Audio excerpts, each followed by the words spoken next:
प्रस्तुत प्रसंगी आज कीर्तनासाठी निवडलेला अभंग महाराष्ट्राचे वैराग्यभूषण जगद्गुरु संत तुकाराम महाराजांचा 4 चरणाचा आणि मागणीपर प्रकरणातील हा अभंग आजच्या या कीर्तन रूपी सेवेसाठी निवडलेला आहे।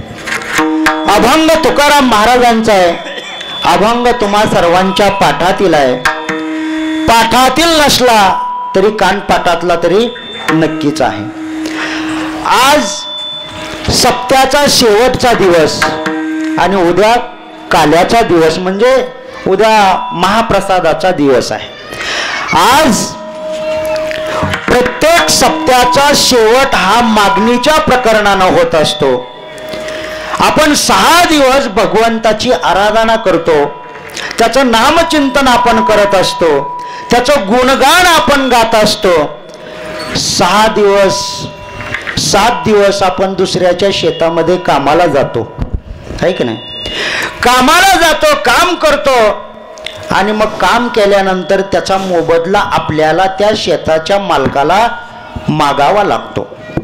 तशाच पद्धतीनं 7 दिवस झालं आपण त्या प्रभू रामचंद्राचं पंढरीच्या पांडुरंगाचं नामचिंतनाचा महिमा आपण आपल्या मुखामधून वर्णन करत आहोत।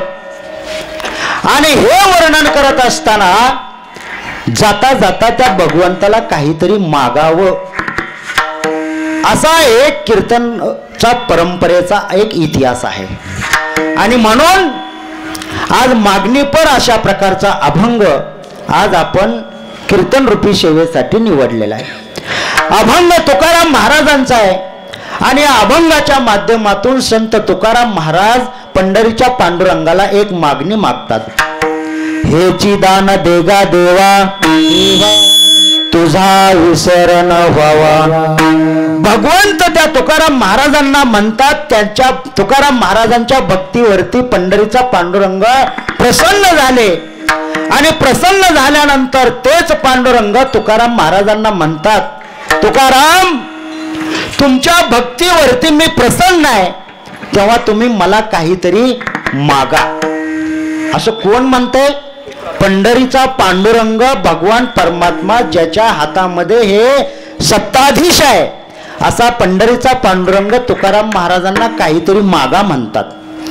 त्यावेळेस तुकाराम महाराज म्हणतात, हेची दान देगा देवा, देवा तुला मला द्यायचंच असेल तर हेच दान दे। कोणतं? तुझा विसर न व्हावा। अखंड तुझं नामचिंतन माझ्या मुखाच्या ठिकाणी असू दे, कधीही त्याचा विसर पडू देऊ नको, असं तुकाराम महाराज पंढरीच्या पांडुरंगाला म्हणतात। बरं, एखाद्या आता तुकाराम महाराज अर्ध्या तुकड्यात म्हणतात तुझा विसर न व्हावा। बरं, माणसाच्या अंतःकरणामधली बुद्धीमधली एखादी गोष्ट केव्हा विसरते? जर ती अगोदर घेतलेली असेल तर विसरते, आहे की नाही? समजा आपण बाजारला चाललो, बाजारला जात असताना पैशाची पिशवी आपली घरीच राहिली। आपण सगळं बाजारची पिशवी पैशाची पिशवी बाजूला काढून ठेवली, पण घाई गडबडीमध्ये काय झालं, बाजारची पिशवीच हातात आली आणि पैशाची पिशवी मात्र तशीच राहिली। मग पैशाची पिशवी बाजारात गेल्यावर आपल्या लक्षात आलं माझी पैशाची पिशवी काय झाली, राहिली म्हणजे विसरली, बरोबर आहे? मग नव्हती का? पैशाची पिशवी नव्हती का? होती, अगोदर होती, पण गडबडीत विसरली। तसं तुकाराम महाराज म्हणतात, हे नामचिंतन मी अगोदर घेत होतो, ते तसंच पुढे चालू ठेवू द्या, तसंच पुढे चालू राहू द्या, त्याचा विसर मला पडू देऊ नका। आपल्यासारखा असता तर दुसरं काय पण मागितलं असतं। दुसऱ्या ओळीमध्ये तुकाराम महाराज म्हणतात, गुण गायीन आवडवडे हेची माझी सर्व जोडी। देवा तुझं नाम माझ्या मुखामध्ये अखंड राहू दे, तुझं नामचिंतन तुझं गुणगान मी आवडीनं गाईन। गुण गायीन आवडे हेची माझी सर्व माझ्या आयुष्यामध्ये मला जे काही जोडायचं आहे ते फक्त भगवंता तुझंच नाम आहे आणि तेच नाम आनंदानं माझ्या मुखामध्ये यावं हेच मागणं तुझ्याकडं आहे. पुन्हा तिसऱ्या ओळीमध्ये तुकाराम महाराज म्हणतात, न लगे मुक्ती धन संपदा. देवा मला मुक्ती नको. आता मुक्ती म्हणजे तरी काय? समीपता, सलोकता, स्वरूपता आणि सायुज्यता अशा 4 प्रकारच्या मुक्ती आहेत. त्याच्यापैकी एक सुद्धा मला नको. न लगे मुक्ती धन. धन म्हणजे पैसा हडका जमीन जुबला काही मला नको. न लगे मुक्ती धन संपदा. मग पुढे मागतात काय? संत संग देई सदा. चांगल्या लोकांची संगत, संत महात्म्यांची संगत मला माझ्या आयुष्याच्या शेवटापर्यंत, शेवटच्या श्वासापर्यंत लाभू दे असं तुकाराम महाराज मागणी मागतात. आणि हे सगळं मला देत असताना तुकाराम महाराज शेवटी म्हणतात, पुन्हा जर मला जन्माला यायचं असेल, पुन्हा जर मला जन्माला घालायचं असेल, कारण जन्माचं दुःख हे खूप भयानक आहे. जन्माच्या यातना ह्या अनंत आहेत. त्या यातना मी सहन करायला सुद्धा तयार आहे. तुका मने गर्भवासी सुखे घालावे. जरी मला पुन्हा जन्माला यायचं असलं, त्या गर्भाच्या यातना पुन्हा मला जर का सहन करायच्या असल्या तरी मी त्या सुखानं सहन करीन. पण देवा मला हेच मागणं दे, दुसरं तिसरं काही सुद्धा नको. असा सरळ सरळ भावार्थ संत तुकाराम महाराजांच्या कीर्तनाला, आज घेतलेल्या अभंगाच्या कीर्तनाचा हा सरळ सरळ भावार्थ आता तुमच्या पुढे मांडलेला आहे. विठ्ठल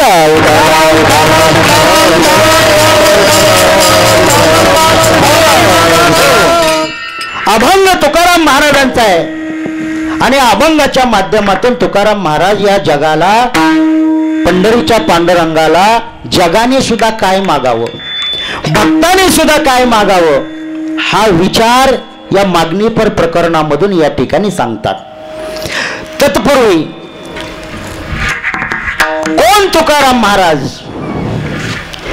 ज्यांनी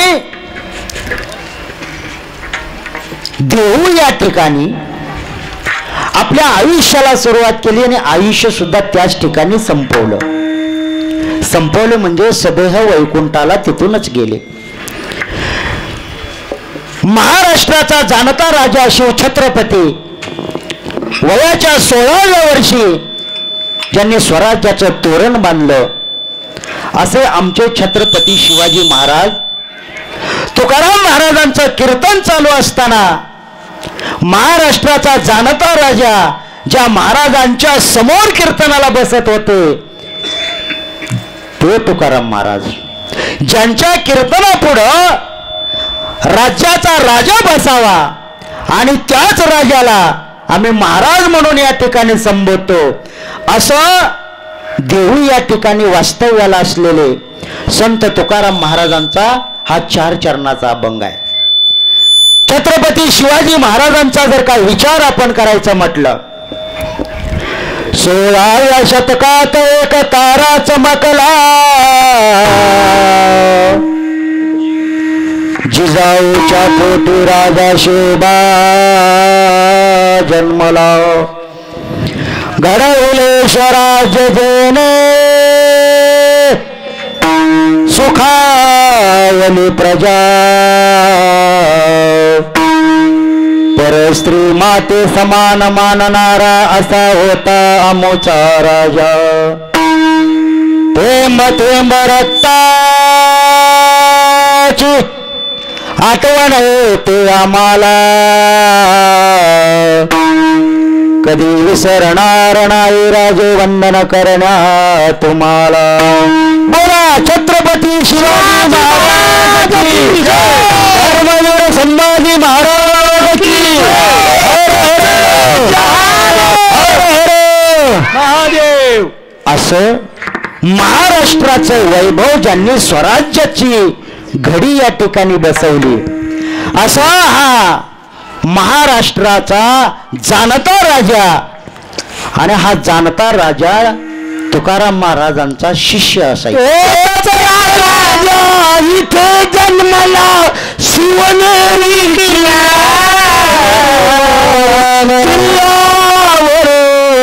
माझ्या राजाचे नाव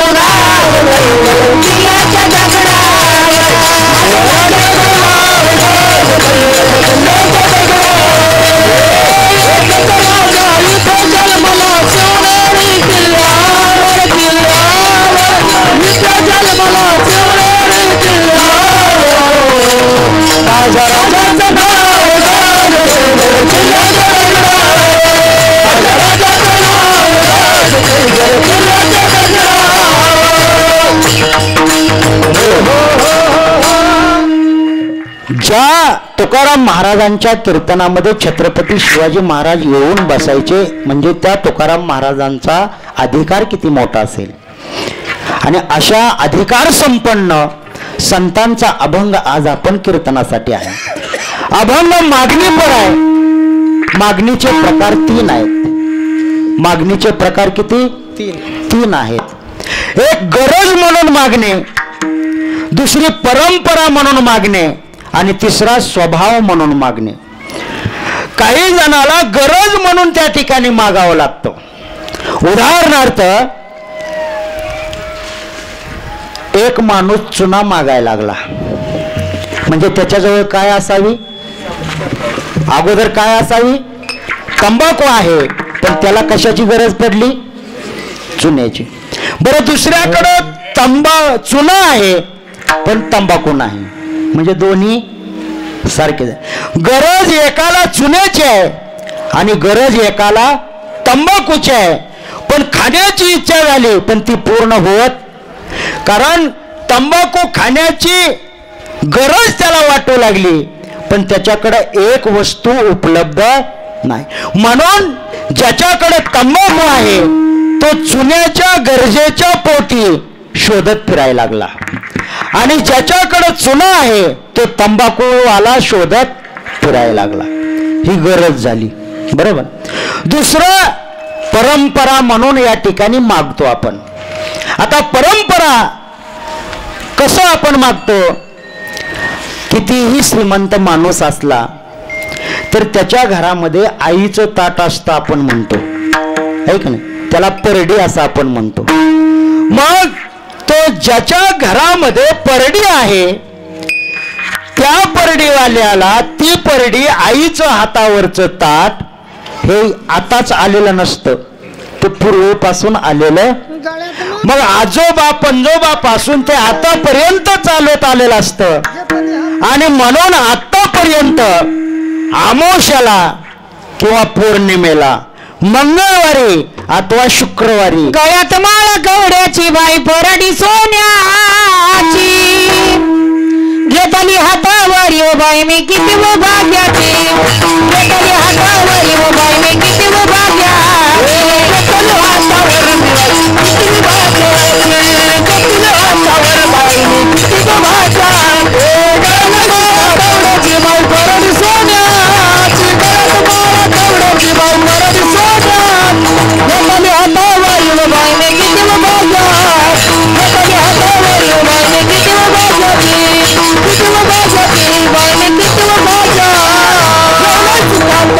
मला आंबाबाईनं ठेवलं सुखात आणि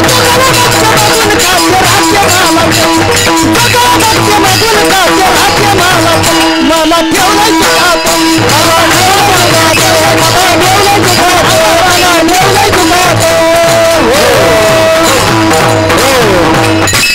असल्या चालेल आल्यावर एखादं इथं घुमल. तर ज्याच्या हातामध्ये हे अंबाबाईचं ताट आलेलं असतं तो काय करतो? प्रत्येकाच्या घरी जाऊन 5 घरं तरी त्या ठिकाणी जोगवा मागत असतो.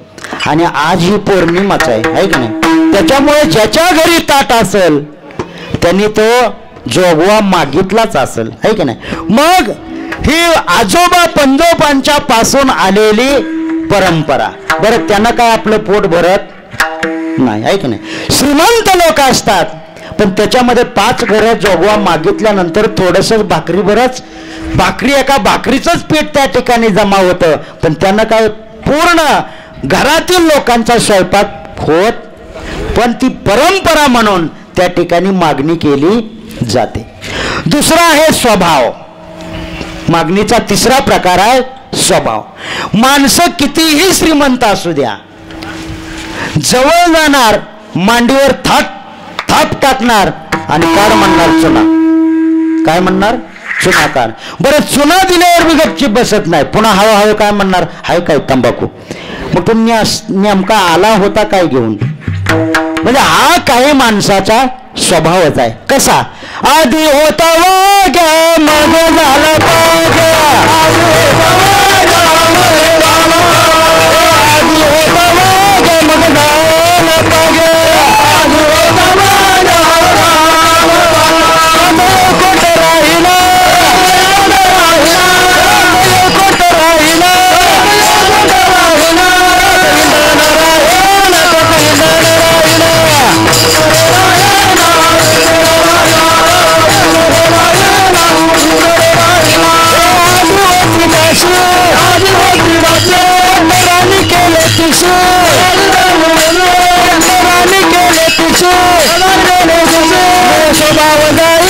तिथे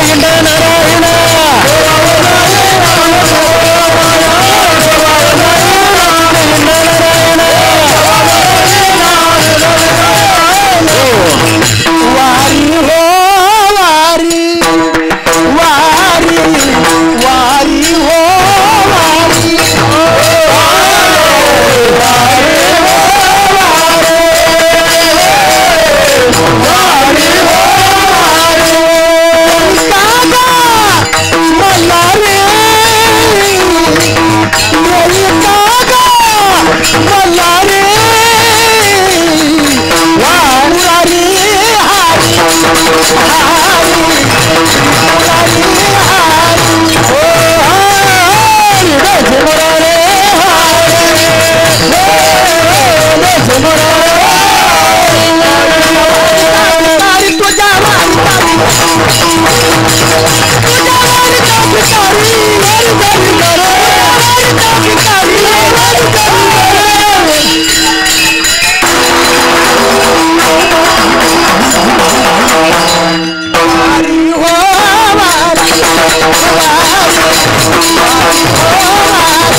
मूळ स्वभाव काय जायना. आधी होती दासी पट्ट राणी केले पिशी, तिचं हिंडा न राहीना मूळ स्वभाव जाईना. याच्यासाठी एक दृष्टांत सांगतो.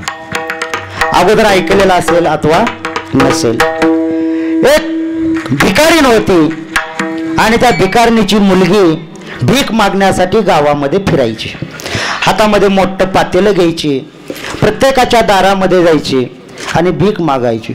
दिसायला ती मुलगी इतकी सुंदर होती आणि त्याच गावामधल्या एका श्रीमंत माणसाच्या मुलाचं लग्न काही जमत नव्हतं. जसे आता जमत नाही ती तसं बी त्यावेळेस जमत नव्हतं. मग त्या श्रीमंत अशा माणसानं त्या भिकारीणीच्या मुलीला पाहिलं. अरेच्या, दिसायला तर खूप सुंदर आहे पण भीक मागते. असू द्या, आता उजळून बी देतो, आहे की नाही, सगळं देतो, तरी बी कोण देत.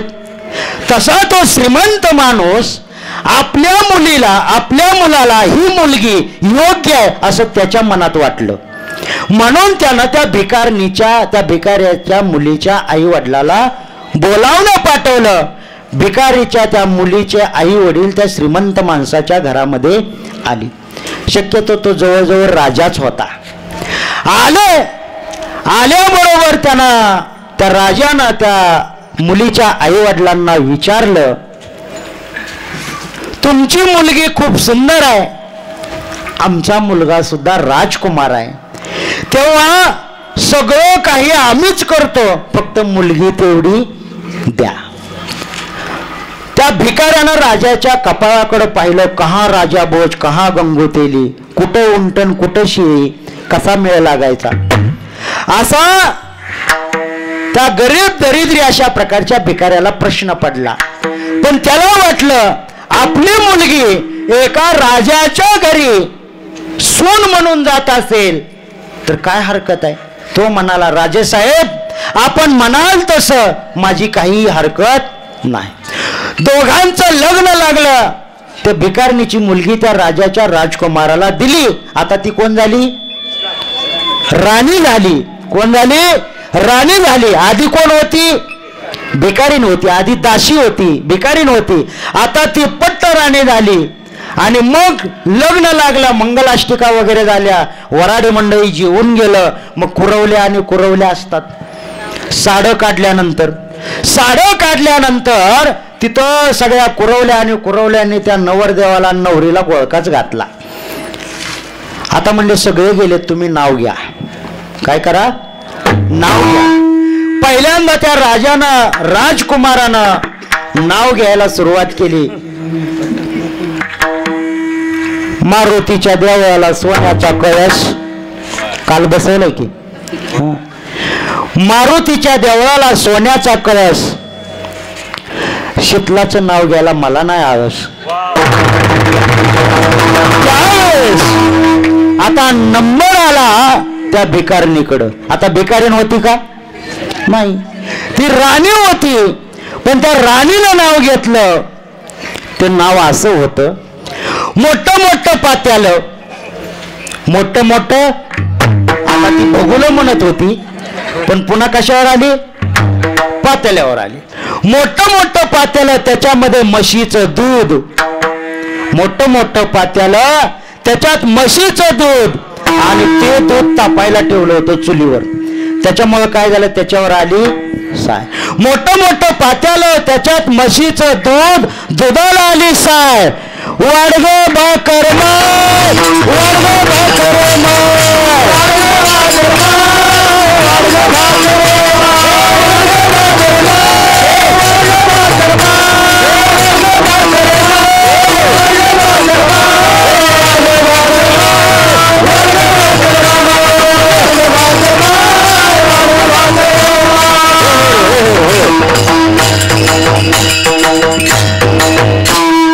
राणी झाली. पण मूळ स्वभाव काय? मागायचा गेला. तसं मागणीचे 3 प्रकार आता आपण पाहिले.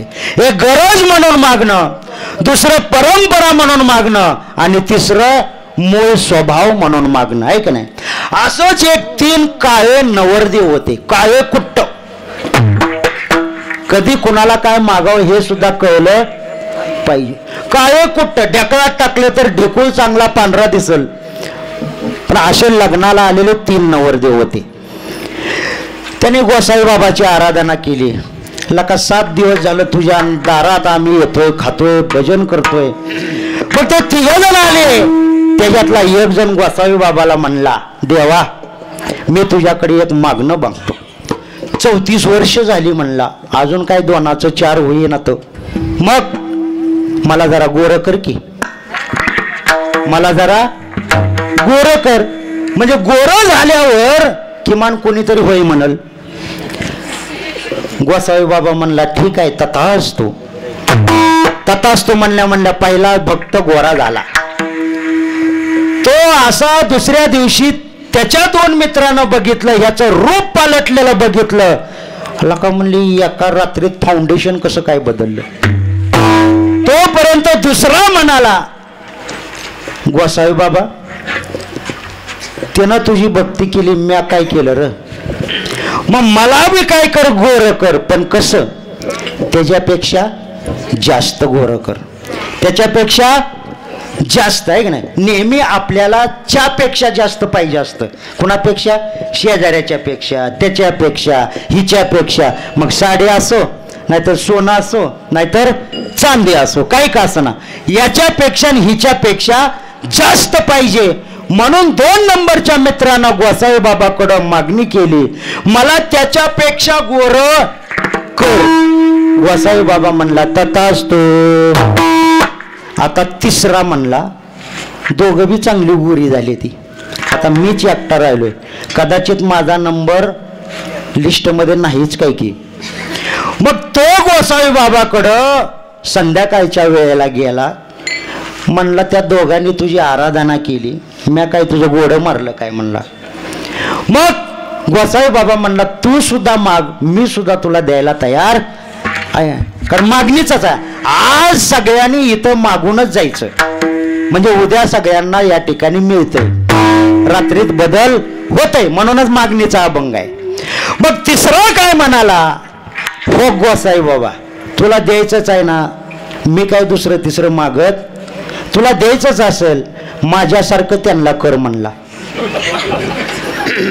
ज्याला कळालं ते हसले, ज्याला कळालं नाही उद्या प्रसाद घेतल्याशिवाय जाऊ नका. विठ्ठल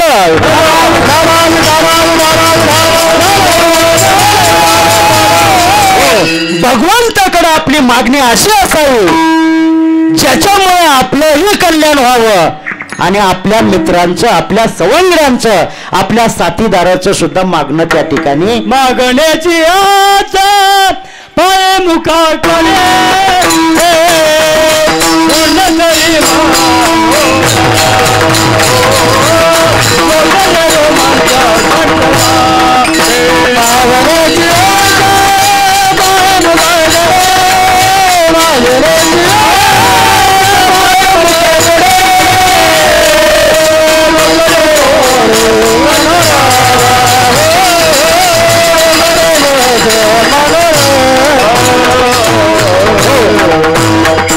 आणि तुकाराम महाराजांना भगवान परमात्मा या ठिकाणी मागायला सांगतात.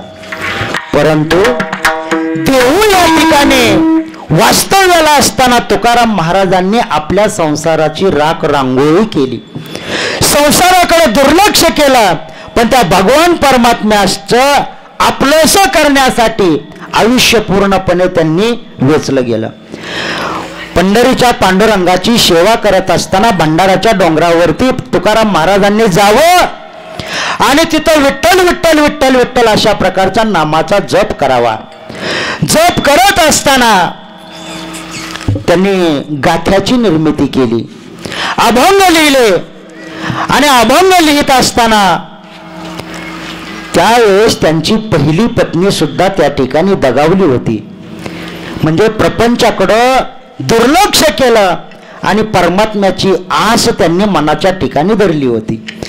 तुकाराम महाराजांचा पहिला मुलगा सुद्धा त्या ठिकाणी दगावला. त्यावेळेस सुद्धा तुकाराम महाराजांनी त्या झालेल्या कुटुंबाचं जे दुःख होतं ते दुःख मनाला त्या ठिकाणी लावून घेतलं नाही. ज्याचं होतं त्यानं नेलं, त्यात माझं काय गेलं असं तुकाराम महाराजांच्या मनाला त्या ठिकाणी खुणगाट बांधली गेली. तुकाराम महाराज अभंगाची रचना करत असताना, नामचिंतन करत असताना कधीही वेळ वाया जाऊ देत नव्हते. शिंक जांभळे खोकला हितुकाची वेळ वाया गेला. शिंक आल्यानंतर जेवढा वेळ वाया जातो तेवढ्याच वेळामध्ये नाम त्यांचं घ्यायचं राहायचं. जांभळी आल्यानंतर ती जांभळी पूर्ण होईपर्यंत तेवढाच वेळ फक्त वाया जायचा. खोकला आल्यानंतर जेवढा वेळ खोकायला जायचा तेवढाच वेळ तुकाराम महाराजांचा नाम माझे झाले अनावर वाचा, माझे माझे अनावर वाचा, माझे माझे झाले अनावर वाचा, माझे माझे अनावर वाचा, माझे माझे झाले अनावर वाचा, माझे माझे झाले अनावर वाचा, माझे माझे झाले अनावर वाचा, माझे माझे झाले अनावर वाचा. चंदना हेच नाव चंदना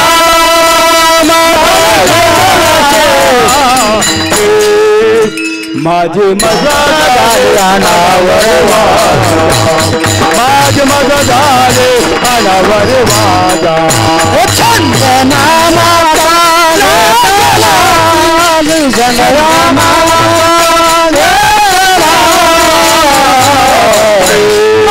माझे अनावर वाचा, माझी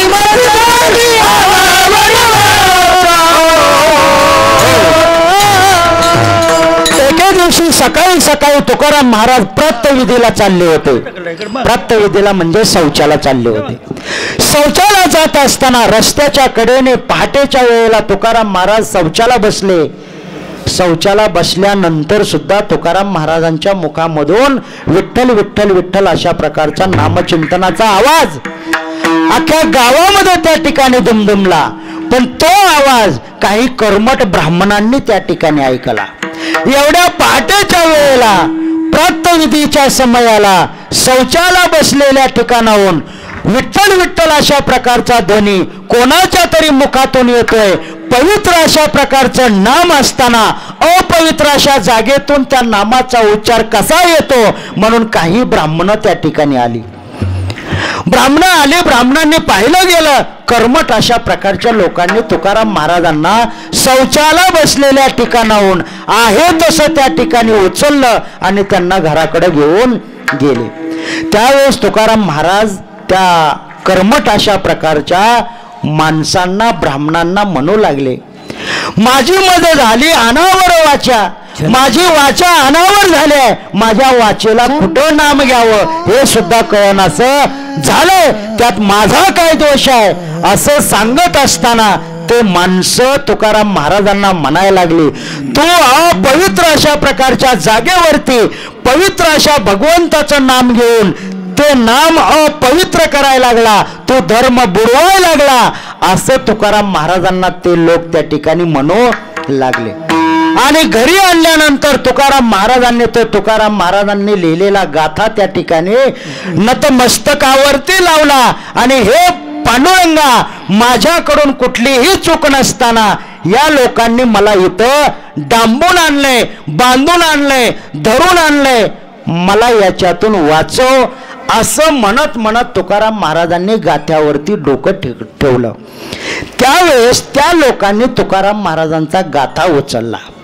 याच्यामुळेच तो काय करू लागला, आमचा धर्म बुडवाय लागलाय म्हणून त्या लोकांनी तुकाराम महाराजांचा गाथा उचलला आणि इंद्रायणीच्या डोहामध्ये बुडवायला निघाले.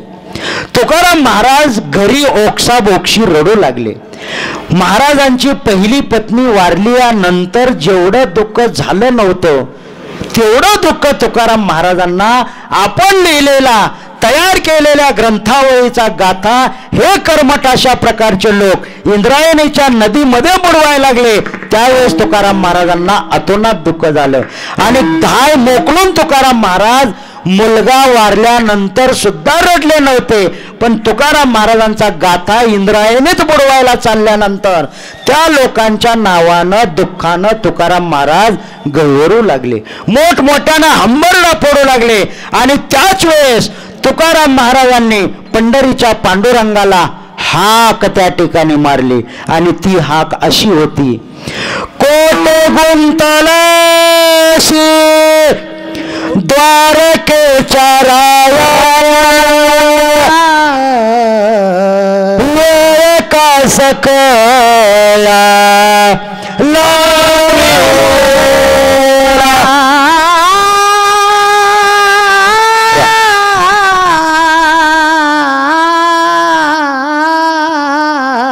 कोटे गुंतलाशी द्वारकेच्या राया, वेळ का सकला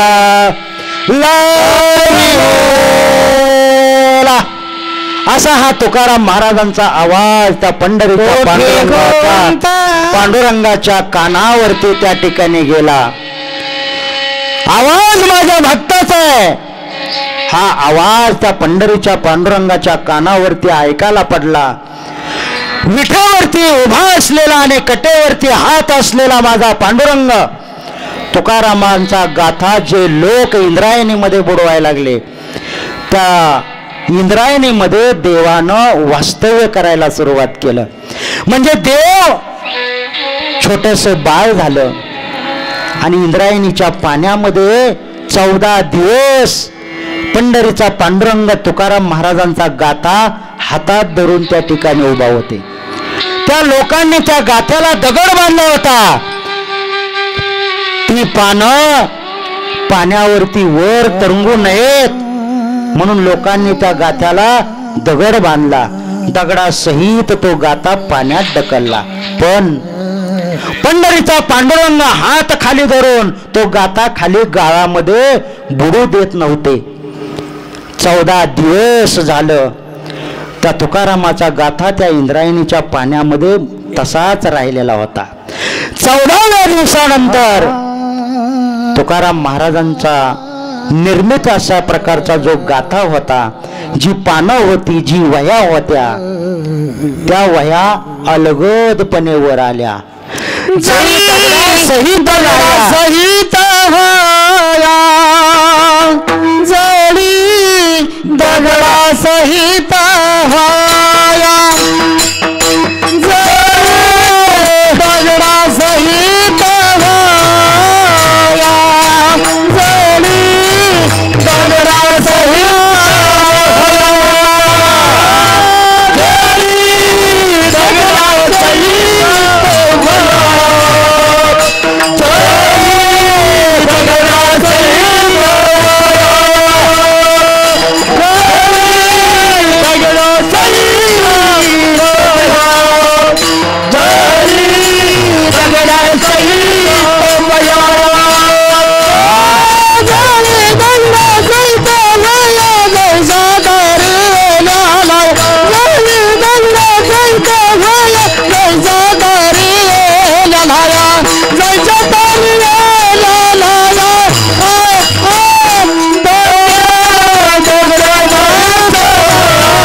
दगडाला बांधलेल्या वह्या जशा पाण्यावरती लाह्या तरंगाव्या, तशा लाह्यासारख्या त्या तुकाराम महाराजांच्या गाथ्यातली पानं त्या ठिकाणी तरंगायला लागली.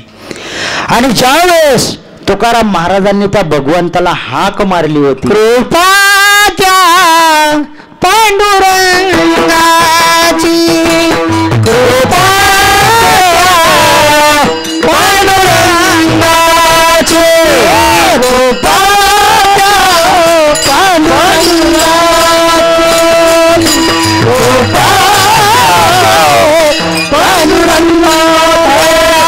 जय जय राम कृष्ण हरी, जय जय राम कृष्ण हरी, जय राम कृष्ण हरी, जय राम कृष्ण हरी, कृपा पांडुरंगाची, कृपा पांडुरंगाची.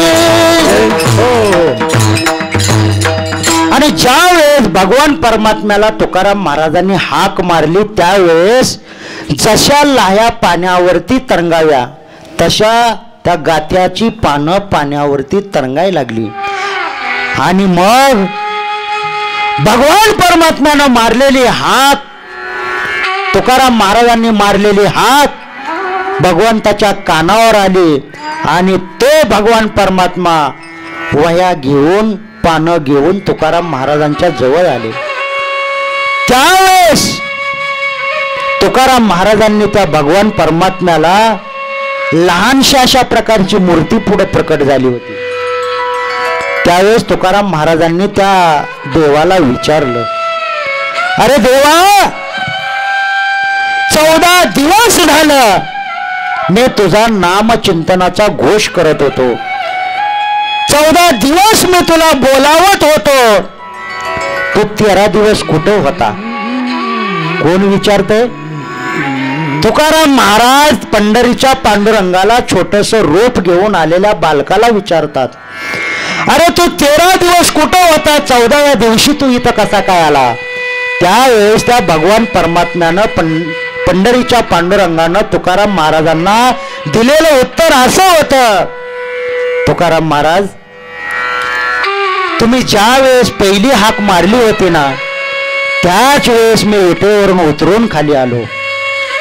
ज्या वेळेस तुम्ही पहिली हाक मारली होती तेव्हाच मी विटेवरून उतरून खाली आलो होतो. आणि कर्मठ अशा प्रकारचे लोक जो तुमचा गाथा पाण्यामध्ये बुडवायला लागले होते, त्यावेळेस मी 13 दिवस तुमचा गाथा मी माझ्या माथ्यावर घेऊन, माझ्या हातामध्ये घेऊन, तो गाथा पाण्यात बुडू नये म्हणून 13 दिवस मी पाण्यामध्ये थांबलो. यावेळेस हे ज्यावेळेस पांडुरंगाचं बोलणं तुकाराम महाराजांनी ऐकलं, त्यावेळेस तुकाराम महाराजांच्या डोळ्यातून दुःखाचे अश्रू त्या ठिकाणी वाहू लागले. ब्रह्मांडाचा मालक, पण 13 दिवस मी लिहिलेल्या वह्या पाण्यात बुडू नये म्हणून पाण्यात राहावं लागतंय. एवढा उपकार देवा माझ्याकडून कधीही तुझा फिटू शकणार नाही. पण त्यावेळेस भगवान परमात्मा तुकाराम महाराजांना म्हणाले, तुकारामा, तुझ्यासारखा भक्त या पृथ्वी तलावरती दुसरा कोणीच होऊ शकत नाही. म्हणून ज्या ज्या वेळेस भक्त संकटामध्ये असेल, त्या वेळेस त्या भक्ताचं संकट दूर करण्यासाठी मला तात्काळ त्या ठिकाणी उभा राहावं लागतं. आषाढी एकादशी आली, देव हातामध्ये गाथा देऊन गेले. आषाढी एकादशीचा महिना आला. आषाढी एकादशीच्या निमित्तानं तुकाराम महाराज देहूवरून पंढरीच्या पांडुरंगाला भेटायला आले. भेटायला आल्यानंतर तुकाराम महाराजांच्या गळ्यामधल्या विणेच्या ताराचा आवाज त्या पांडुरंगाच्या कानावरती त्या ठिकाणी दुमदुमला. पंढरीच्या पांडुरंगानं ओळखलं, माझा अगदी आवडता अशा प्रकारचा भक्त माझ्या समोर आलाय. पांडुरंगानं आपली ताट अशा प्रकारची असलेली मान थोडीशी खाली केली, म्हणजे झुकवली. का? जर एखाद्या श्रीमंत माणसाकडून जर आपण पैसे व्याजानं घेतलेले असतील, आपण त्या श्रीमंत माणसाच्या समोर ताट मानेनं कधी जात, कारण त्याचं कर्ज आपल्याकडं असतं. म्हणून भगवान परमात्म्यानं सुद्धा तुकाराम महाराज आतमध्ये येत असताना पंढरीच्या पांडुरंगानं मान थोडीशी खाली झुकवली. का? नामचिंतनाचं कर्ज हे तुकाराम महाराजाचं माझ्या डोक्यावर आहे, ते मी कधीच फेडू शकत नाही. जेव्हा तुकाराम महाराज चरणाच्या जवळ आले, त्यावेळेस पांडुरंगानं तुकाराम महाराजांना विचारलं, तुकारामा, आजपर्यंत तू कधीच काय मागितलं नाही, मग आता तरी तू माग.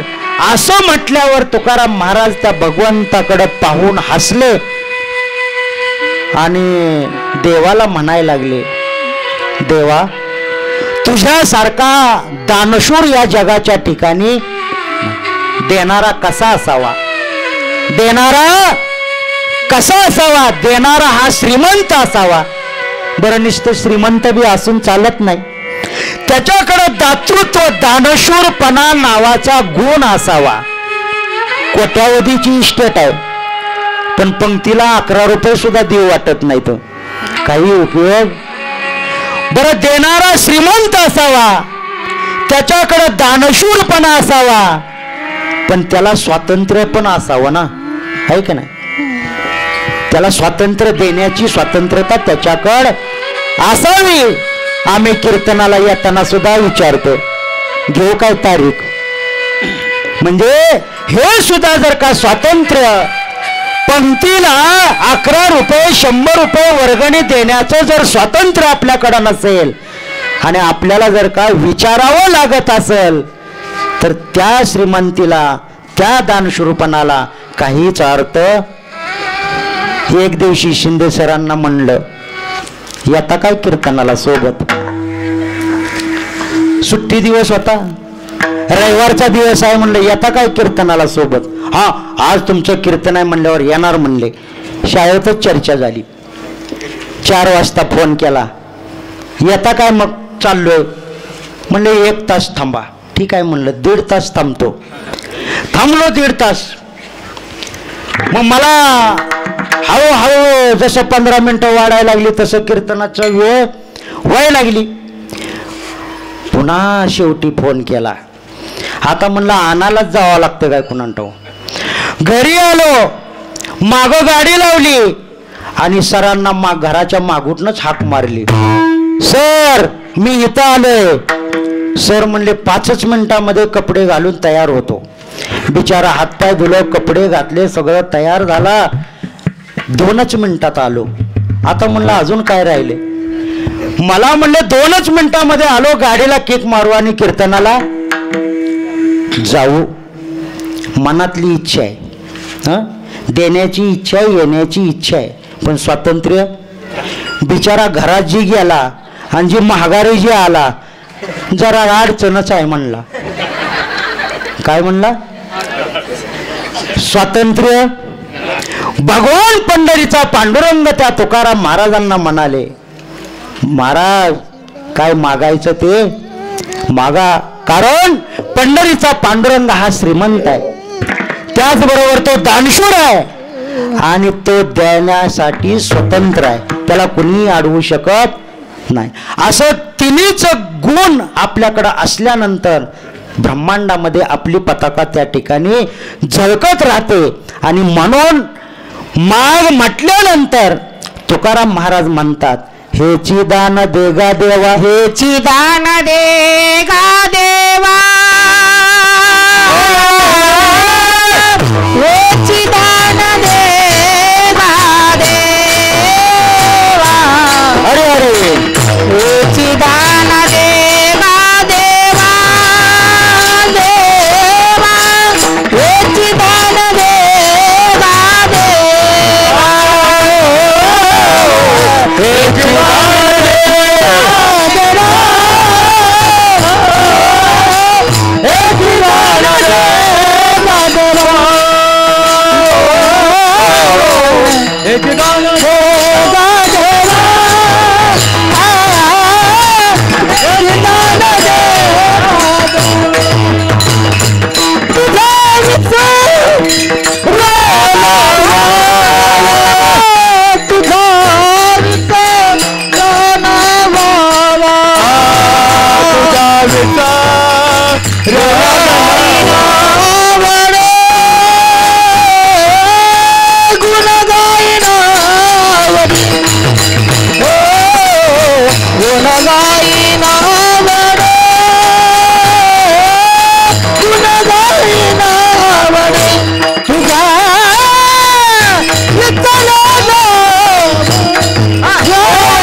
त्या पंढरीच्या पांडुरंगाला मागणं मागतात. पहिलं अभंगाचं चरण होतं, हेची दान देगा देवा. देवा तुला द्यायचंच असेल तर हेची, दुसरं तिसरं काही नको. एक आई, तिला 2 मुलं होती. 2 मुलं होती, एक छोटंसं होतं, एक मोठं होतं. मोठ्या मुलाला आईनं नादी लावला आणि कामासाठी घराच्या बाहेर चालली. त्या मुलाला 5 रुपये दिले, कुरकुरं खा, काय तुला खायचं आहे ते खा. पण बारकं जे होतं, छोटं जे होतं, त्याला आईनं 10 म्हणता 20 रुपये दिले. पण ते बारकं काय रडायचं थांबच ना. आई म्हणली, अरे त्याला 5 रुपये दिले, तुला 10 देते, 20 देते, पण तू माझ्या पाठीमागं काय येऊ नको. मग आई वैतागली, शेवटी त्याच्याजवळ गेली आणि त्या छोट्या मुलाला म्हणली, तुला नेमकं काय पाहिजे. त्यावेळी ते छोटंसं मुलगा आईला म्हणाला, आई मला कुरकुरचा पुडा नको, 5 रुपये नको, 20 रुपये नको, मला फक्त तूच, मला काय पाहिजे, फक्त तूच पाहिजे, दुसरं काहीही मला नको.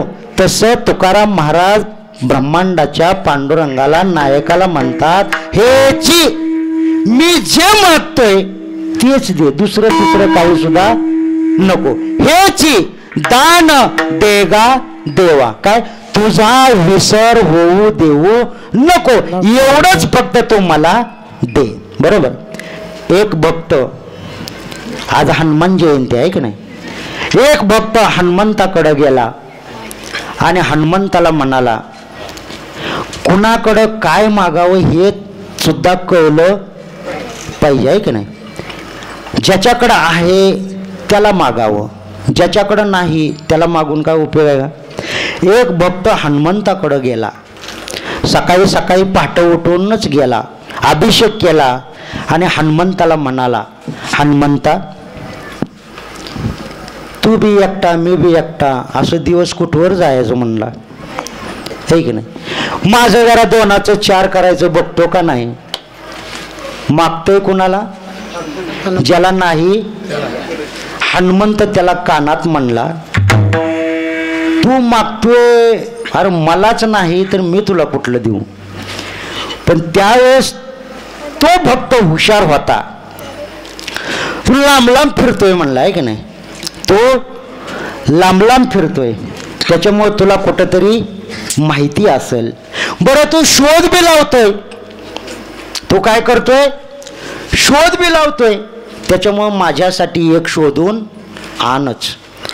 हनुमंत म्हणले, माझं आणून द्यायचं काम नाही, माझं शोधून द्यायचं काम आहे. ज्याची हरवली त्याची शोधून द्यायचं माझं काम आहे की नाही. रामाची हरवली होती, राजा रावणानं पळवून नेली होती आणि ती हनुमंतानं आणून दिली होती आहे की नाही. मागावं कोणापाशी हे आपल्याला त्या ठिकाणी कळालं पाहिजे. ध्रुवबाळ, ध्रुवबाळ नाव ऐकून आहात आहे की नाही. उत्तमपाद नावाचा एक राजा होता, त्याला सुरुची आणि सुनीती अशा 2 पत्न्या होत्या, एक आवडती आणि एक नावडती. पहिली होती सुनीती, नावच आहे सुनीती, नीतिमत्तेनं वागणारी पहिली होती. दुसरी केली होती सुरुची, आवड होती म्हणून दुसरी केली, म्हणून दुसरी आवडती. बरं पहिली आवडती असल्यावर दुसरी करेल का, नाहीच ना करणार. मग असं असताना त्या सुरुचीला उत्तम नावाचा मुलगा होता आणि पहिलीला होता सुनीतीला ध्रुव नावाचा मुलगा होता. आणि राजा असा सिंहासनावरती बसला की तो ध्रुव लहान असल्यामुळं रांगत रांगत रांगत जायचा आणि त्या राजाच्या मांडीवरती, आपल्या वडिलाच्या मांडीवरती बसायचा. जो उत्तम नावाचा होता, म्हणजे सुरुची जी होती लाडकी पत्नी, ती पटकन यायची आणि सुनीतीच्या मुलाला म्हणजे ध्रुवाला मांडीवरून खाली फेकून द्यायची. तुला माझ्या पतीच्या मांडीवर बसण्याचा अधिकार नाही, अशी आवडती पत्नी पहिल्या बायकोच्या मुलाला हाकलून देऊन म्हणायची. तेव्हा तो ध्रुव त्याच्या आईकडे गेला, सुनीतीकडे गेला आणि आईला म्हणू लागला, आई मला दुसरी आई वडिलाच्या मांडीवरून का बरं ओढून खाली आणते. त्यावेळेस सुनीतीनं आपल्या बाळाला समजावून सांगितलं, तू माझ्या पोटाला जन्माला आलाय, तू जर तिच्या पोटाला जन्माला आला असता तर तुला मांडीवरून खाली हाकललं नसतं. तो ध्रुव म्हणाला, कुणाच्या पोटाला जन्माला यावं हे जर माझ्या हातात असतं तर मी राजा झालो असतो आहे की नाही. कोणाच्या पोटाला जन्माला यावं हे आपल्या हातात नाही, पण आपण काय करावं आणि कसं व्हावं, आपलं नाव कसं मोठं करावं हे मात्र आपल्या हातात आहे. त्यावेळेस त्या ध्रुवानं आपल्या आईला सुनीतीला विचारलं, मला अशी एक जागा पाहिजे की ज्या जागेवरून मला कुणीही हाकलून देणार नाही. त्यावेळेस सुनीतीनं त्या ध्रुवाच्या आईनं बाळाला सांगितलं, ब्रह्मांडामध्ये असं एकच पद आहे, ते म्हणजे अढळ अशा प्रकारचं पद आहे, ते वर आहे. आणि ते जर का मिळवायचं असेल तर नामस्मरणाशिवाय त्याला पर्याय नाही. मग ते कुठं घ्यावं लागतं? तर ती म्हणाली, वनात जाऊन घ्यावं लागतं. वय वर्ष होतं फक्त 6. ध्रुव बाळाचं वय वर्ष फक्त 6 असताना आईला विचारलं, मला आढळ अशा प्रकारची जागा पाहिजे, ती कशी मिळेल? आईनं सांगितलं, तुला नामचिंतन करावं लागेल. ज्या भगवंतानं जन्माला घातलंय त्याचं नाम जर का अखंड मुखामध्ये घेतलं, आवडीनं घेतलं, गुणगान त्याचं जर का गायलं तर तुझ्या मनाची मनोकामना पूर्ण होऊ शकते. पटकन घरातनं निघाला, जंगलात गेला आणि वाटेमध्ये जात असताना त्याला नारद मुनी त्या ठिकाणी भेटले. नारद मुनी भेटल्यानंतर नारद मुनीने त्या छोट्याशा बाळाला विचारलं, अरे बाळा, छोटासा आहे, जंगलात कसा काय बसलास? त्यावेळेस त्या ध्रुवानं नारद मुनीला सगळी हकीकत सांगितली. नारदाने त्याला एक मंत्र सांगितला, नारायण नारायण असा तो नामाचा उच्चार कर, है की नाही? मग त्यानं नाम जपायला सुरुवात केली. नारायण नारायण अशा प्रकारचा नामाचा उच्चार करायला सुरुवात केली आणि भगवान विष्णू त्याच्या समोर त्या ठिकाणी प्रकट झाले. केव्हा झाले? जेव्हा त्या ध्रुव बाळानं अंतकरणापासून म्हणजे परा, पश्यंती, मध्यमा आणि वैखरी अशा 4 प्रकारच्या वाचा आहेत. त्या म्हणजे आपण 4 प्रकारातून बोलतो. परळपासून म्हणजे बेंबीच्या देठापासून थोडंसं वर आलं की परा, पश्यंती, मध्यमा आणि वैखरी म्हणजे जिभे ओटापासून. परळपासून भगवंताला मारलेली हाक ही लगेचच त्या देवाच्या कानावरती पोचू शकते. भगवान विष्णू तिथं आले आणि त्याला विचारलं, तुला काय पाहिजे? त्यावेळेस त्या ध्रुवानं सांगितलं, देवा, तुला द्यायचंच आहे ना, तर मला एकच दे.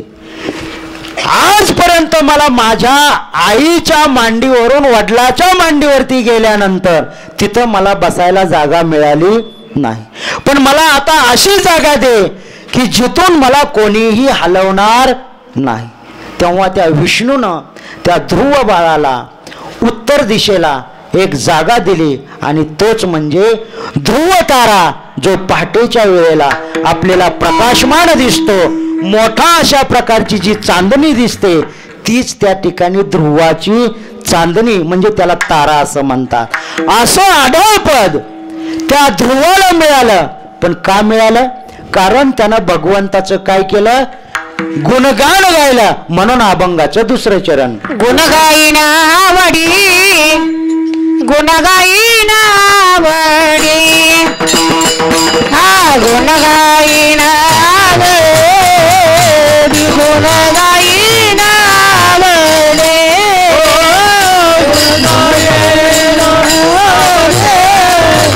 गुणगायिना आवडी, गुणगायिना आवडी, गुणगायिना आवडी,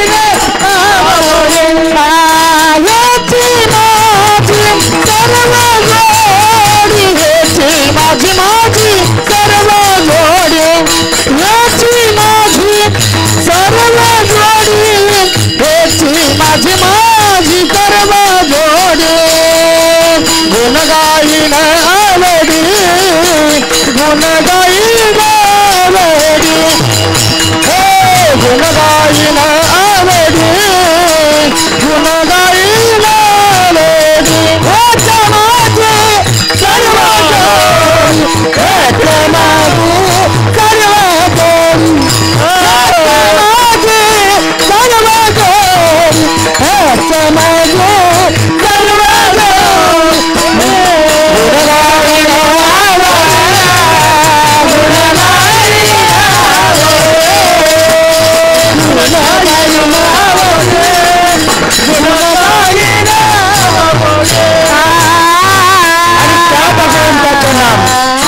भगवंताचं नाम कसं आहे? चांगलं आहे, आपल्याला ते तारणार सुद्धा आहे ना. नाम तुम्हारा तारनहार, नाम तुम्हारा तारनहार, नाम तुम्हारा तारनहार, नाम तुम्हारा तारनहार, सब तेरा दर्शन होगा, सब तेरा दर्शन होगा, जिसकी रचना इतनी सुंदर, ओ कितना सुंदर होगा, ओ कितना सुंदर होगा, ओ कितना सुंदर होगा, ओ कितना सुंदर होगा.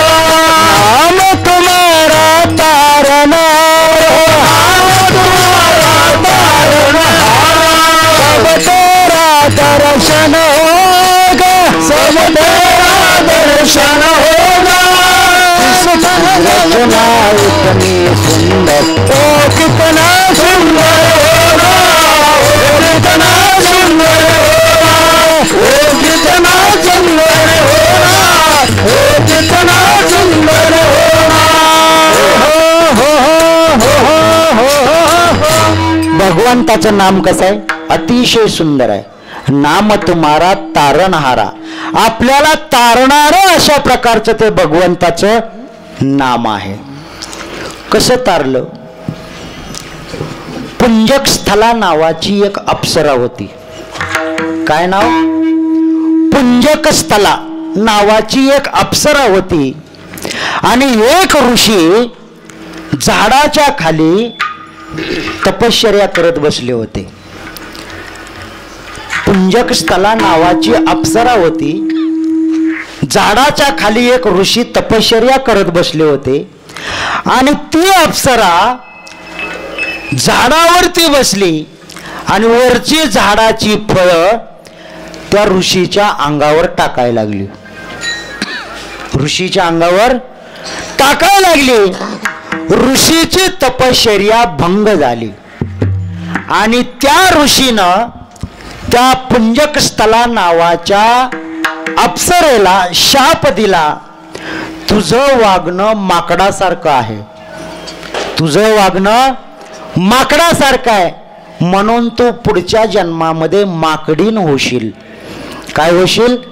माकडीन होशील. त्या अप्सरेचं रूपांतर माकडीनीत झालं.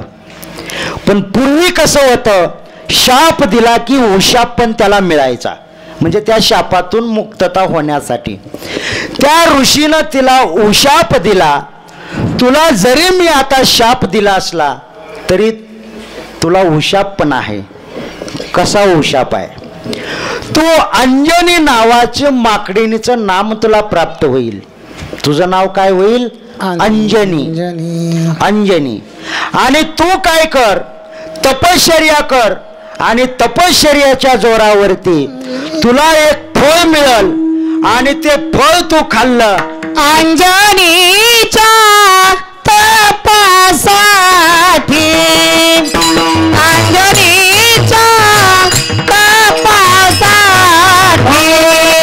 अंजनीच्या तपासाठी,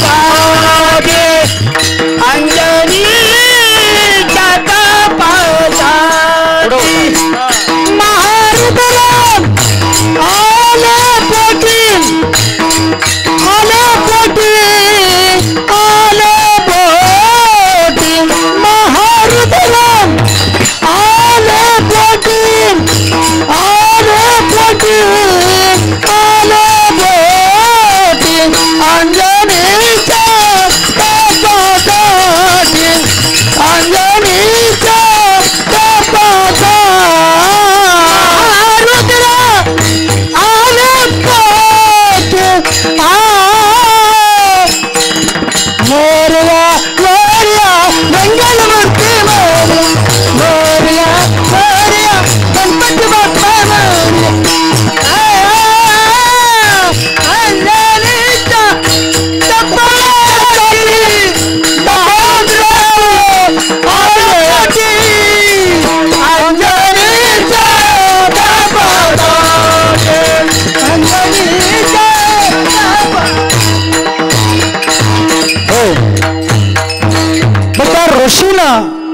त्या अंजनी नावाच्या माकडीनेला एक उशाप दिला, म्हणजे वरदान दिलं. तू जंगलामध्ये तपश्चर्या करत असताना एक घार काय करेल, एक पायस घेऊन येईल, फळ घेऊन येईल, आणि तू अशी तपश्चर्या करत असताना तुझ्या हातामध्ये ते पडल आणि तुझ्या पोटामध्ये एक दिव्य अशा प्रकारचा रुद्राचा अवतार जन्म घेईल आणि तुझं नाव, मला जे तू त्रास दिला त्या त्रासातून तुझी मुक्तता होईल आणि तुझं नाव या जगाच्या ठिकाणी अमर राहील, म्हणजे चांगलं नाव तुझं होईल. त्या अंजनीचा नंतर त्या माकडीनीचा एका मेरू नावाच्या पर्वतामध्ये असलेल्या मेरू नावाच्या राजाबरोबर तिचा विवाह झाला. अप्सरेनंतर लक्षात येतं, तिचा विवाह झाला.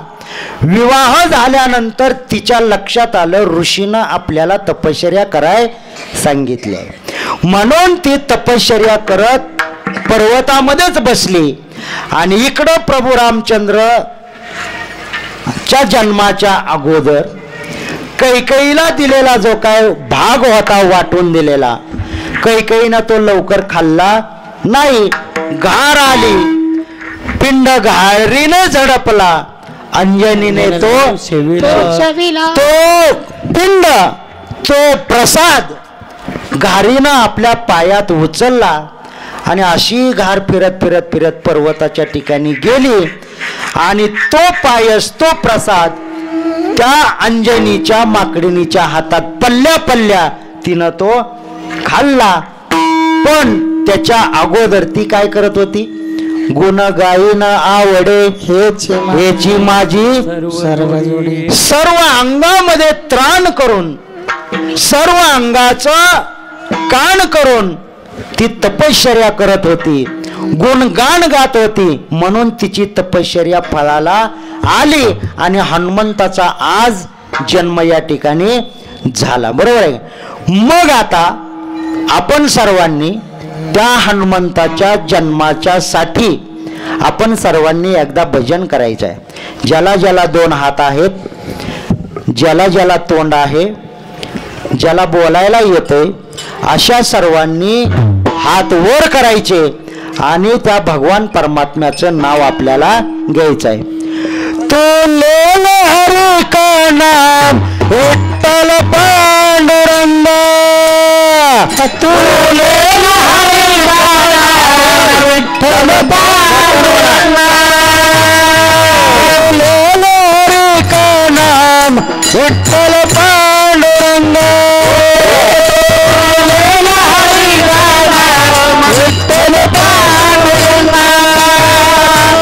विठ्ठल फुलेले हरी का नाम विठ्ठल पांडुरंग, फुलेले हरी का नाम विठ्ठल पांडुरंग, पांडुरंग पांडुरंग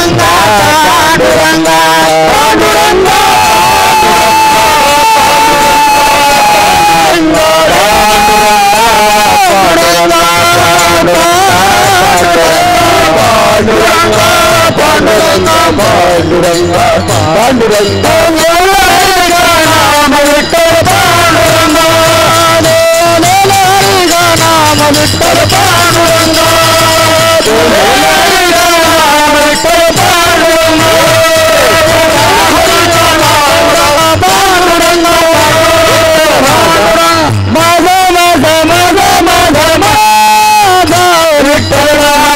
पांडुरंग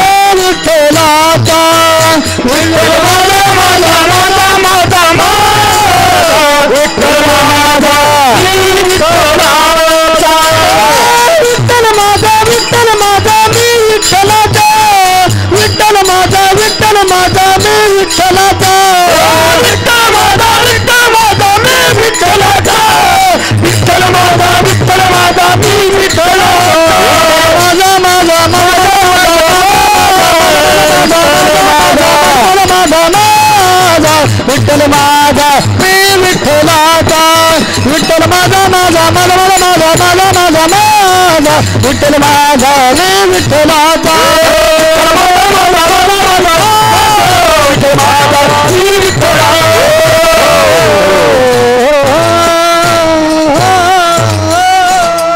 रामायणामध्ये वाली नावाचे एक पात्र आहे. वाली हा खूप ताकदवान होता. राजा रावणापेक्षा 29 पटीनं जास्त ताकद त्या वालीला होती. आणि त्या वालीचा मुलगा अंगद, वालीच्या मुलाचं नाव काय? अंगद. वालीला ताकद किती होती? राजा रावणापेक्षा 29 पट जास्त ताकद वालीला होती. राजा रावण समुद्रामध्ये आंघोळ करायला गेला असता, वाली सुद्धा तिथं आंघोळ करायला गेला होता.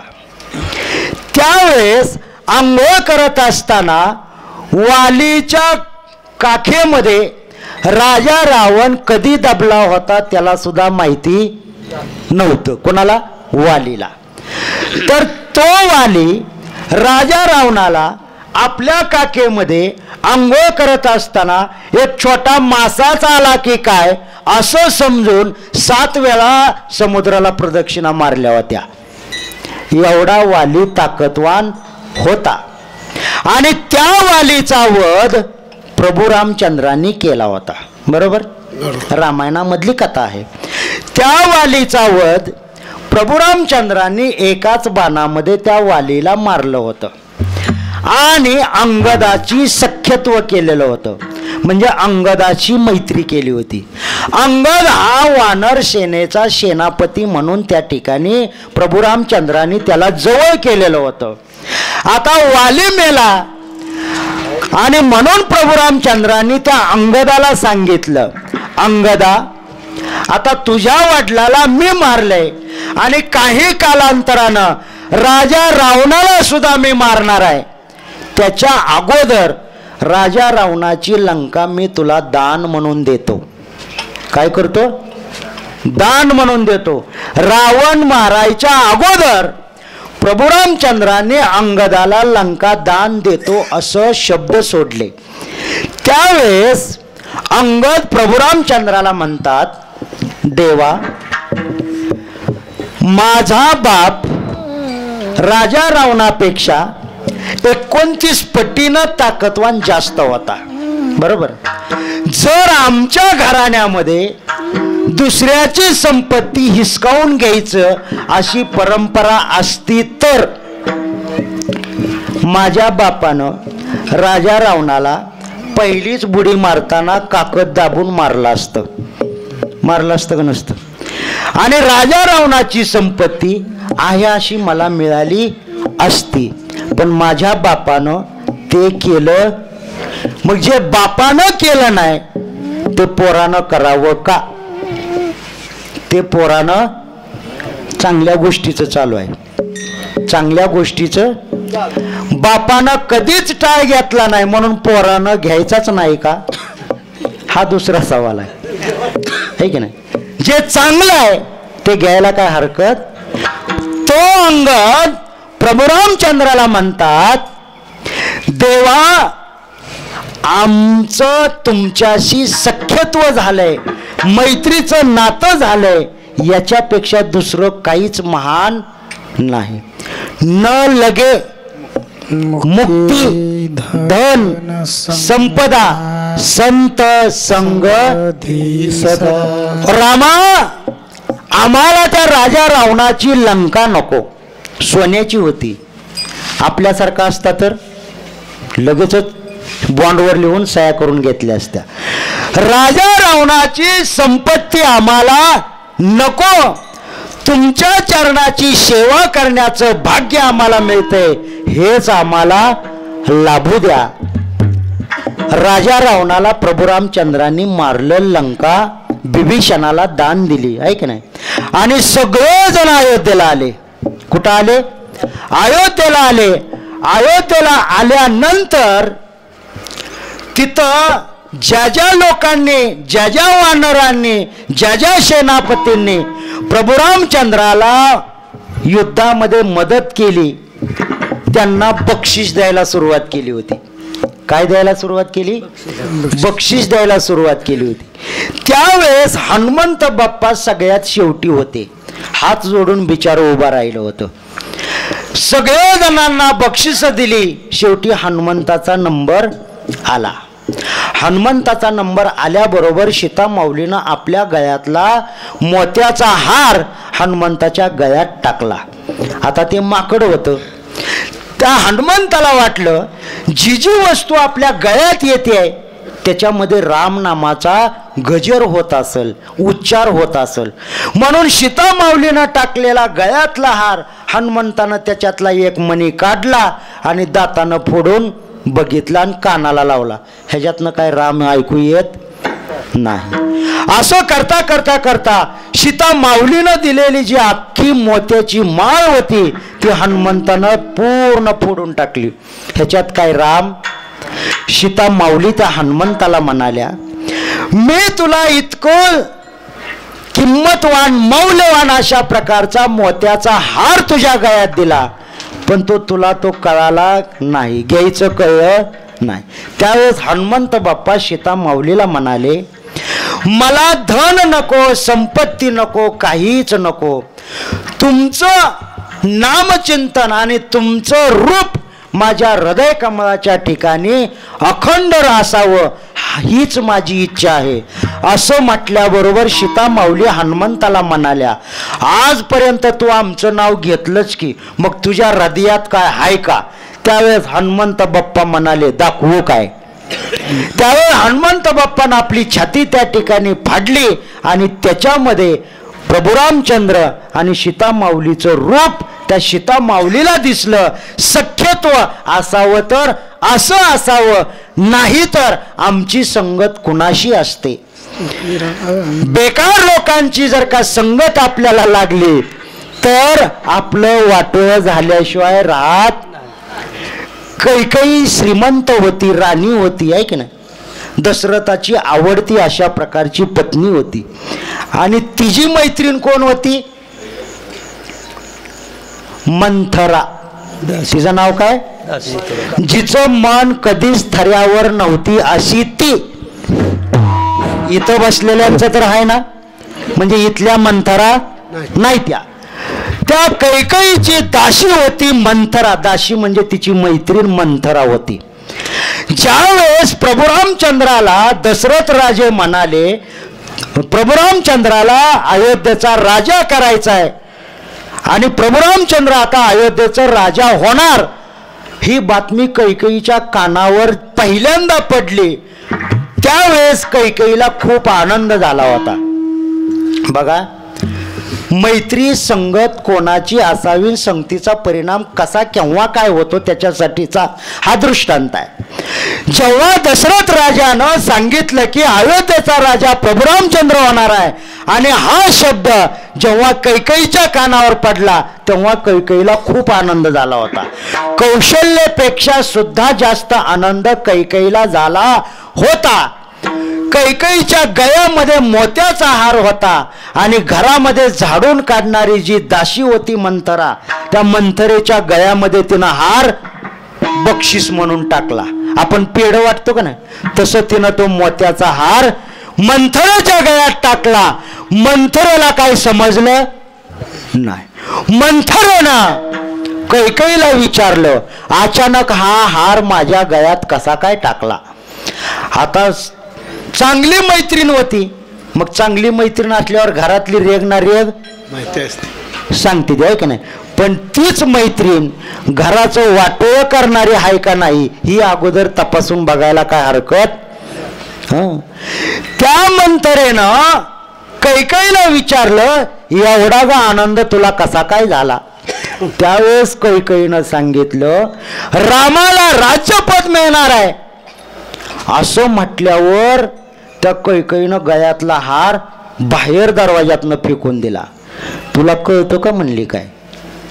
राम हा कौशल्याचा आहे, म्हणजे तुझ्या सवतीचा आहे की नाही, आणि भरत तुझा मुलगा आहे. मग सवतीच्या पोराला राजा म्हणून घोषित करत असताना तुला एवढा कसा काय आनंद झाला ग? तुला स्वार्थ कळत नाही म्हणाली. अशी ती मंथरा कैकेयीला सांगू लागले. त्यावेळेस त्या कैकेयीला सुद्धा थोडस वाटायला लागलं, जी मैत्रीण सांगते म्हणल्यावर त्याच्यात काही चूक नसावी. मग तिथून तिच्या मनामध्ये परिवर्तन व्हायला सुरुवात झालं. कैकेयीनं त्या मंथरेचं जर ऐकलं नसतं तर अयोध्येचा दशरथ राजाचा राम वनवासाला गेलाच नसता आणि दशरथ राजा पुत्र वियोगानं पाठीमाग मेलाच नसता. दशरथ राजाला अयोध्येचं राज्य सुखा समाधानामध्ये पाहता आलं असतं, पण कोणी पाहू दिलं नाही. मंथरासारख्या वाईट विचाराच्या एका दासीनं कैकेयीच्या मनामध्ये वाईट विचाराचं काहूर माजवलं. मग असे वाईट विचाराच्या काहूर माजवणाऱ्या मंथरा आपल्या आजूबाजूला असल्या तर आपण आपलं मन जाग्यावर ठेवावं. त्या मंथरेला आपल्या मनात थारा देऊ नये. जर थारा दिला तर अयोध्येचा राजा रावणाचं राज्य संपवायला ती कमी पडली नाही. मग आपलं तर काय सांगता येत नाही. म्हणून या ठिकाणी अभंगाच्या 3ऱ्या चरणामध्ये तुकाराम महाराज या ठिकाणी सांगतात, नलगे मुक्ती आणि संपावा, हो नलगे मुक्ती आणि संपावा, हो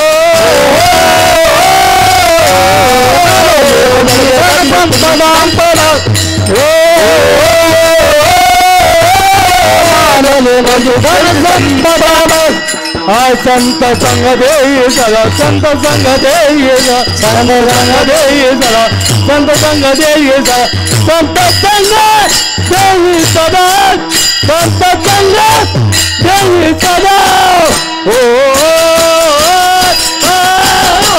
गुण गायिना आवडी, ओ गुण गायिना आवडी, संत देई संग सदा, संत संग देई सदा, संत संग देई सदा, संत संग देई सदा, संत संग देई सदा. गुण गायिना आवडी, गुण गायिना आवडी, आवडी आवडी आवडी. म्हणून चांगल्या माणसाची संगत नेहमी असावी. एक दृष्टांत सांगतो आणि शेवेला पूर्णविराम करतो. जर संगत चांगल्याची नसेल तर आपलं कसं वाटोळ होतंय. हा दृष्टांत तुम्ही ऐकलेला असेल अथवा नसेल. काल गुरुवारचा बाजार होता. गुरुवारच्या बाजारामध्ये एक पेढवाला पेढा घेऊन विकायला बसलं होतं. खाव्याचा पेढा, दुधाचा पेढा, म्हशीच्या दुधाचा पेढा. ते मोठमोठ्यानं ओरडायचं. नेमकं गेटलाच बसलं तात्या. आतमध्ये बाजारात जाताना गेटलाच बसलं. ते मोठ्यानं ओरडायचं, ए पेढा घ्या पेढा, पेढा घ्या पेढा, खाव्याचा पेढा, दुधाचा पेढा, म्हशीच्या दुधाचा पेढा, असं ते मोठमोठ्यानं ओरडायचं. आणि त्या पेढावाल्याच्या शेजारी माझ्यासारखं उंदराचं औषध विकायला बसलं होतं. कशाचं? उंदराचं औषध.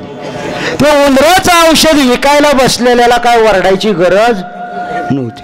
ती पेढवाला ओरडलं की यानं नुसतं म्हणायचं, खाल्लं की मरतंय, खाल्लं की मरतंय, पेढं घ्या पेढं की मरतंय. त्या उंदराचं औषध विकणाऱ्या माणसाला ओरडायची गरज पडलीच नाही. बरं लोक काय ऐकत होती? येणारी लोक आतमध्ये प्रवेश करताना, ए पेढं घ्या पेढं, खाल्लं की मरतंय. कशाला कोण जवळ येते? त्या लोकांना दुसरा शब्द ऐकायला यायचा, खाल्लं की मरतंय. लोकांनी त्याच्याकडे बघितलंच. पण लोकांना आता सुगीचा दिवस चालू आहे तो, ऐक नाही. मग सुगीचा दिवस चालू आहे तर म्हणल्यावर उंदराचा सुसराट घरामध्ये होणार, म्हणून लोकांनी काय केलं, उंदीर मरायचं औषध घ्यायला सुरुवात केली. पण पेढेवाल्याची गोळी एक सुद्धा खपली. उंदर मरायचं औषध 5 मिनिटात त्याचा डबा रिकामा झाला. पण पेढे विकणारा दिवस मावळताना डब्याला टोपण लावून तसाच माघारी आला. संगत चुकली. कोणाची? पेढेवाल्याची चुकली. पेढा कसा आहे? चांगला आहे, पण कुणाशी आजारी बसला? बरं, पहिल्यांदा जरी पेढेवाला बसलेला असला, दुसऱ्यांदा कोण आला होता? औषधी विकणारा. मग ह्या पेढेवाल्यानं सावध व्हायला पाहिजे. ही नालायक आहे, आपल्या जवळ येऊन बसले आहे का नाही, आपण ह्याच्यापासून दूर जायला काय हरकत? पण तो गेला नाही, त्याचा पेढा विकला. तसं या 3.5 हाताच्या पेढ्याचं आहे. हा जर काय 3.5 हाताचा पेढा त्या भगवंत परमात्म्याच्या चरणावर जर का व्हायचा असेल तर त्याला नामचिंतनाची जोड असल्याशिवाय तो पेढा या भगवान परमात्म्याच्या, या पंढरीच्या पांडुरंगाच्या लोकांच्या मध्ये तो वाटता येणार नाही. असंच एकदा पंढरपूरला जाताना एका महिलेला म्हणलं, चला की आत्या पंढरपूरला, चला की पंढरपूरला. ती म्हणली, आली असतो सर, पण 20 तारखेला 3ऱ्या पोरीचं लगीन आहे. कितव्या? 3ऱ्या. 20 तारखेला, आता 20 तारखेला आहे का ना तारीख मोठी, 20 तारखेला 3ऱ्या पोरीचं लगीन आहे. आणि एकदा का 3ऱ्या पोरीचं लगीन झाले, मी वाऱ्या करायला रिकाम्याच झाली. कधी? 3ऱ्या पोरीचं लगीन झालं की मी वाऱ्या करायला रिकामी झाली. मी म्हणलं, आत्या अगोदर दोघीचं लगीन झालंय का? झालंय म्हणली. मग तू कशी 3रीचं करणार आणि केव्हा माझ्या बरोबर वारीला येणार? तू 3रीचं 20 तारखेला लगीन करणार, 25 तारखेला पहिली बाळातपणाला येणार. बरं, पहिली बाळातपणावरनं माघारी पाठवस तर पुन्हा 2री बाळातपणाला येणार आहे का नाही? आणि 2री बाळातपण करून 3रीला म्हणजे तिला माघारी पाठवस तर 3री फारकतीच करून येणार. तो कशी माझ्या बरोबर वाऱ्या करायची आणि काय करायची? असं मनाचा विचार, त्या भगवंताच्या बद्दलचं जर का प्रेम आपल्या अंतकरणाच्या ठिकाणी नसल तर आपल्याला तो भगवान परमात्मा कधीही साथ संगत देणार नाही. आणि असा हा भगवान परमात्मा माझ्या मुखामध्ये त्याचं गुणगान राहावं आणि त्या भगवान परमात्म्याचं नामचिंतनाचा विसर मला होऊ देऊ नका. त्यावेळेस तुकाराम महाराज म्हणतात, हे देवा, तुमचा विसर होऊ देऊ नका. तुमचं नाम माझ्या मुखाला सतत येऊ द्यायचं असेल तर जन्म मरणाचा जो काही फेर आहे, पुनरपि जननम पुनरपि मरणम, या जन्म मरणाच्या फेऱ्यामध्ये असलेल्या गर्भाच्या यातना आम्ही सहन करायला सुद्धा तयार आहोत. म्हणून अभंगाचं 4थं चरण. तू का म्हणे गर्भवासी, तू का म्हणे गर्भवासी, तू का म्हणे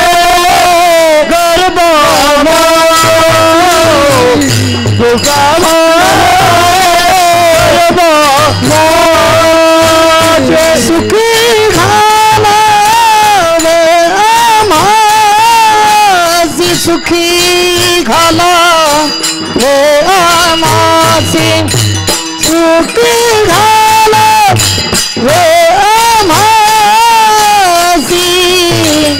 सुखी घाला वे आमासी, गुण गाई भावरी, गुण गाई भावरी, सुखी घाला नाम तुझे सर्वदा शंकरा, शंकरा, शंकरा, नाम तुझे सर्वदा शंकरा. पहिलं तेज काऊ कोपटा शकुना सांगे माये,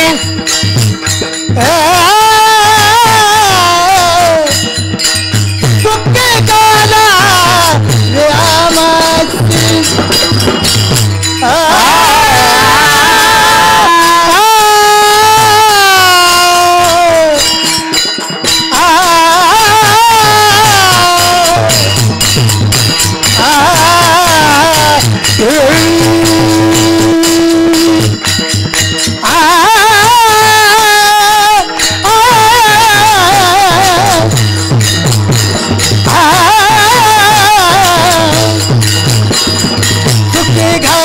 गाल चुकी गाल चुकी गाल चुकी चुकी गालाले आवाज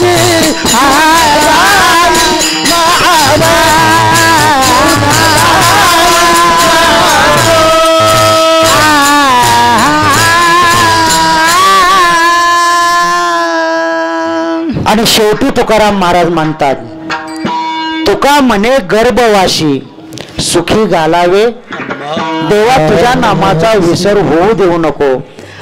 तुझं नामचिंतन घेत असताना आम्हाला आवड आहे, त्यावेळेस गर्भाच्या यातना पुन्हा आम्हाला सहन कराव्या जरी लागल्या तरी आम्ही त्या सहन करायला काय हरकत नाही, अशी आमची मनाची अवस्था आम्ही करून घेतलेली आहे. म्हणून झालेली सेवा तुम्हा सर्व श्रोते मंडळींच्या चरणी या ठिकाणी समर्पित करतो. हेची दान देगा देवा, तुझा विसर न व्हावा, गुण गायन आवडे, हेच माझे सर्व जोडी. न लगे मुक्तिधन संपदा, न लगे मुक्तिधन संपदा, संत संग देई सदा, गुण गायन आवडे, हेची माझी सर्व जोडी. तुका म्हणे गर्भवाशी सुखी घालावे आम्हाशी, गुण गायन आवडे, हेची माझी सर्व जोडी.